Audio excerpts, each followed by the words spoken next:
You ever stare at an empty room or a blank floor plan and just feel completely stuck? I mean, you've got your list, right? You know you need an office, a kitchen, a cozy reading nook, but actually turning that list into a layout that works, it feels like some kind of magic. Well, today, we're going to pull back the curtain on that magic. So, this is the million-dollar question for every designer, every architect, heck, anyone just trying to figure out where to put the sofa. How do you actually make that jump from a list of needs to a concrete plan that flows, that feels right? It's so much more than just grabbing a pencil and drawing walls. Believe it or not, the pros have a name for this exact problem. They call it the synthesis gap. It's that moment where you have to stop analyzing, making all your lists, and start synthesizing, which is just a fancy way of saying you have to creatively figure out how all the puzzle pieces fit together. And let me tell you, it is the single hardest, most critical part of the whole process. So, let's talk about this big leap. This is where a simple list of rooms transforms into a truly thoughtful design. It's where the real nitty-gritty problem-solving finally kicks in. Okay, so you might be thinking, well, I'll just start sketching a floor plan. But whoa, hold on. That's a total trap. Trying to draw a perfect, detailed plan right out of the gate is an incredibly slow, rigid, and frustrating process. You immediately get bogged down in details like, wall thickness and which way doors swing. And honestly, the chances of nailing it on the first or even the 10th try are pretty much zero. So, if jumping straight to a floor plan is a trap, then what's the answer? Well, experienced planners use a specific technique to bridge that synthesis gap. So let's introduce the hero of our story, the bubble diagram. Just look at the difference here. The old way, the direct floor plan, it's slow, it's high commitment. You feel totally locked into your first bad idea. But bubble diagramming, it's fast, it's intuitive, and the best part, it's wonderfully low commitment. It's all about exploring ideas, not getting married to them. This image really captures the whole vibe of it, doesn't it? It's all about that direct, spontaneous connection between your hand and your brain. Using simple tools, like tracing paper and a marker, lets your intuition just take over. You're free from the clunky, rigid rules of a computer program, at least for now. Now, getting this right is all about the mindset. You have to let yourself be free, be intuitive. Yeah, the bubbles should be roughly the right size, but don't obsess over it. And this is the most important part. Be non-judgmental.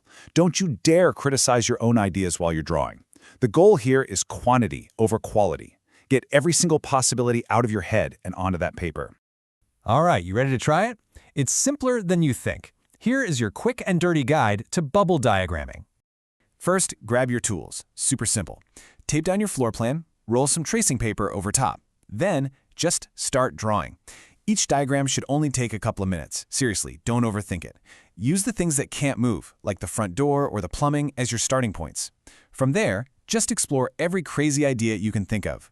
For even a small project, you really should aim for 20, maybe even 30 different diagrams. So your first few might look something like this. You're just testing out the basic relationships between spaces. What if the kitchen is over here? What if the main room is near the entrance? Each one is just a super quick what-if sketch. Then you try something completely different. You pull a fresh sheet of tracing paper over and just rearrange everything. Maybe the bedroom gets that nice corner window this time. Remember, there are no erasers in bubble diagramming. You just keep moving forward, pumping out new ideas. And after a while, you'll have this whole roll of sketches. Each little diagram is just a thought, captured on paper. None of them is the final answer, but all of them together, they represent a complete exploration of the problem. At this point, you've pretty much exhausted every possibility. Now, bubble diagramming is amazing, but it's not the only game in town. For those of you who might prefer something a little more structured, there's another pro technique called block planning. I mean, you can see the difference immediately, right? Bubbles are organic, free-flowing, kind of messy. Blocks are geometric and, well, they already look a bit like a real floor plan. It really just comes down to your personal style and which one helps you think more clearly. The big pro for block planning is that it feels one step closer to the final product.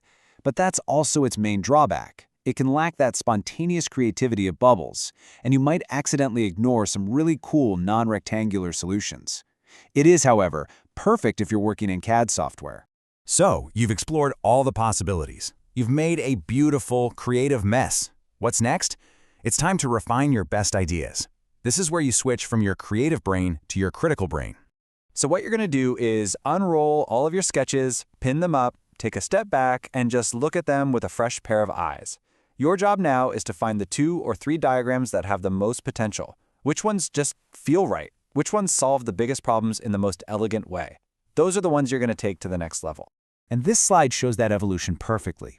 You take one of those promising but still messy bubble diagrams, you overlay a new sheet of paper, and you start to refine it. The bubbles start to become more defined shapes, the pathways for walking get clearer, and a real solid direction starts to emerge from the chaos. As you're refining those top choices, you got to start asking some tough questions.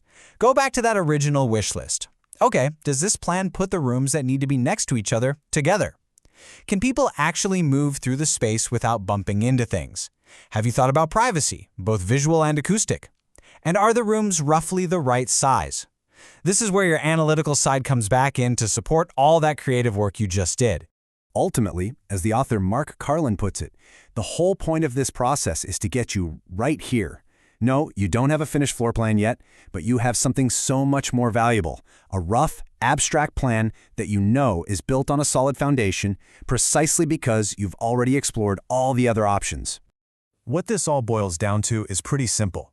The first step to creating any great space isn't a wall, it's an idea. It's about exploring those ideas freely, quickly, and without judgment.